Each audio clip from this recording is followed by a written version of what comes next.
मैं और शबीना एक ही स्कूल में पढ़ते करते थे। शाहीना मेरी क्लास फेलो हुई थी। बहुत प्यारी दोस्त भी थी। हमने इकट्ठे पीटीसी का कोर्स किया था और इत्तेफाक से एक ही गांव के स्कूल में हम दोनों मुलाजमत मिली।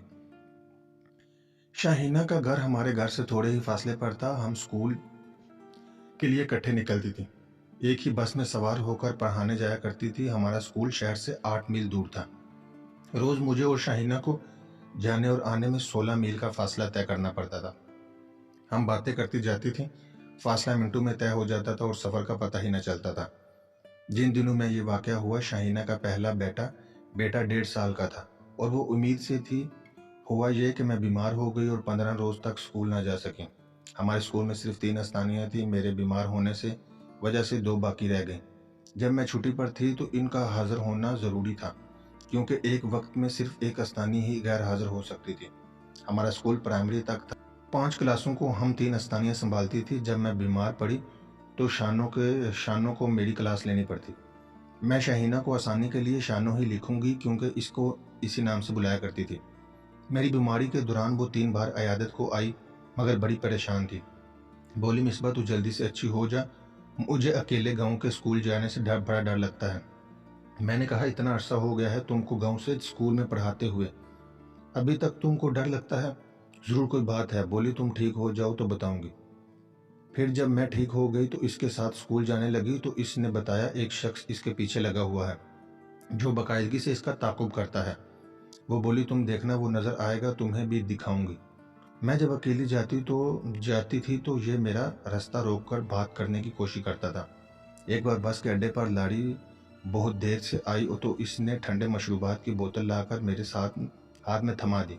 मेरी पोजीशन तो इतनी ख़राब हो गई कि क्या बताऊं। अगर लेती हूं तो अजाब रूहानी आहर क्यों लूं, नहीं लेती तो इतने लोगों में तमाशा बनती हूं। मैंने ये क्या किया कि वो बोतल वहां पर खड़ी एक बूढ़ी बिकारन को पकड़ा दी। शुक्र है बस आ गई और मैं जल्दी से इसमें सवार हो गई, मगर इस रोज़ भी इसने मेरा घर तक ताकुब किया। मैंने पूछा है कौन है शख्स। शानो ने बताया कि अब पता चल गया, गांव के नंबरदार का रिश्तेदार है। कुछ दिनों से इसके घर में आकर ठहरा हुआ है। लफंगे का पता मैंने स्कूल के चपरासन से करवाया है। अल्लाह करे वो माई अब अपनी जुबान बंद रखे, कहीं इसी बात पर लेने देने न पड़ जाए। अब हम फिर से 2 हो गई तो शानो की परेशानी कम हो गई। इसकी डारस बंद गई थी। कुछ मैंने तसल्ली दी कि घबराओ नहीं, वो तुम्हारा बाल भी बिका न कर सकेगा। देखना तो सही कैसे मिलकर इसको जूते लगाएंगे हम दोनों। शानो इस बात से इतनी परेशान ना थी कि कोई इसका पीछा करता है। वो परेशान इस वजह से थी कि कहीं इसके शोहर को इस बात की खबर ना हो जाए, क्योंकि तारक बहुत शकी मिजाज था। यकीनन इससे बाज पर्स करने से पहले ही कोई इंतहाई कदम उठा लेता। शानो बेचारी तारक से बहुत डरती थी। इस रोज दोपहर का 1 बजा हुआ था। हम दोनों लाड़ी अड्डे पर खड़ी बस का इंतजार कर रही थी। बस रोज 1:45 पर आ जाया करती थी। आज न जाने क्या वजह थी कि बस आती नजर ना आ रही थी। हमें 15 मिनट भी भारी लग रहे थे। शानू की अम्मी सुबह इसका बेटा अपने घर ले जाती थी और फिर इसके घर से जरा पहले ही बच्चे को लेकर शानू के घर आ जाया करती थी।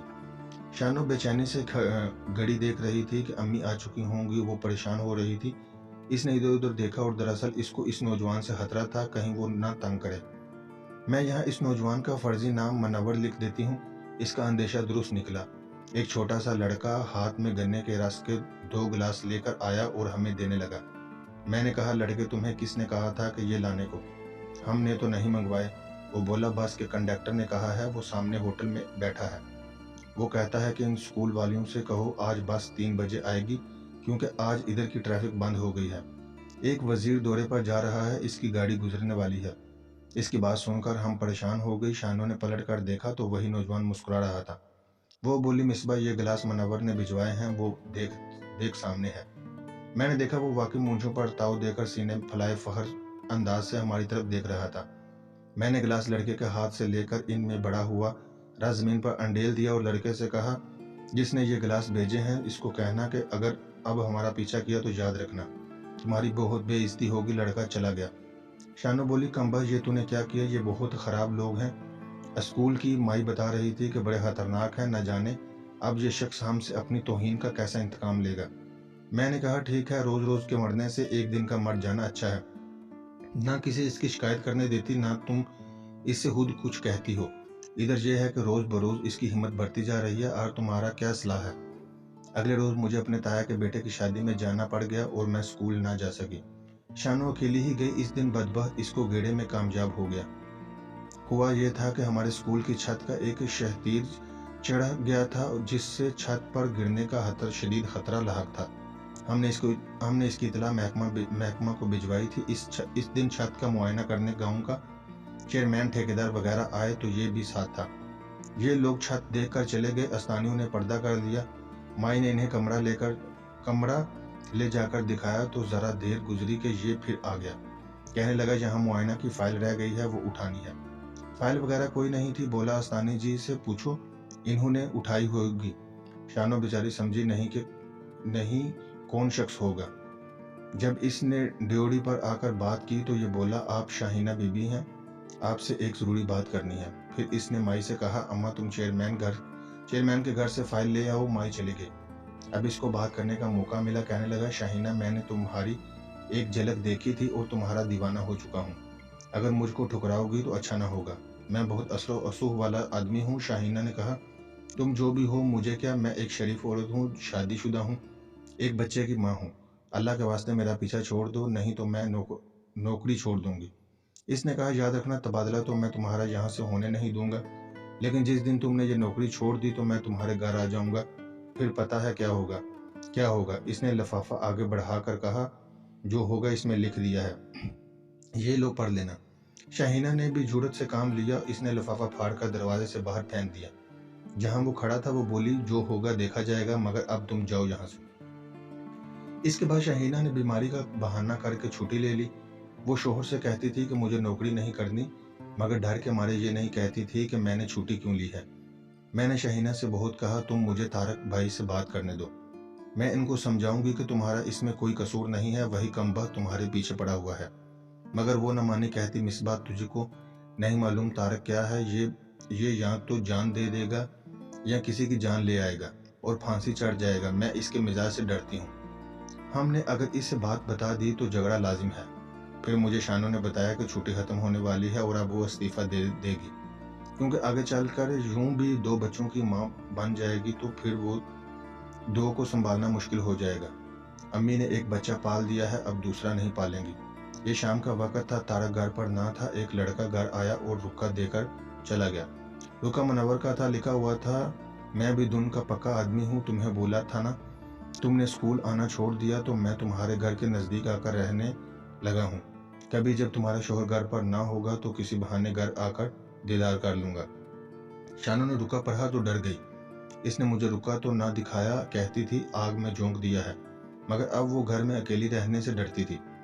तारक भाई जरा शाम के बाद घर से बाहर जाने लगे तो इन्हें रोकती, मिन्नत करने लगती कि मत जाइए, मुझे अकेले डर लगता है, मेरा दिल घबराता है।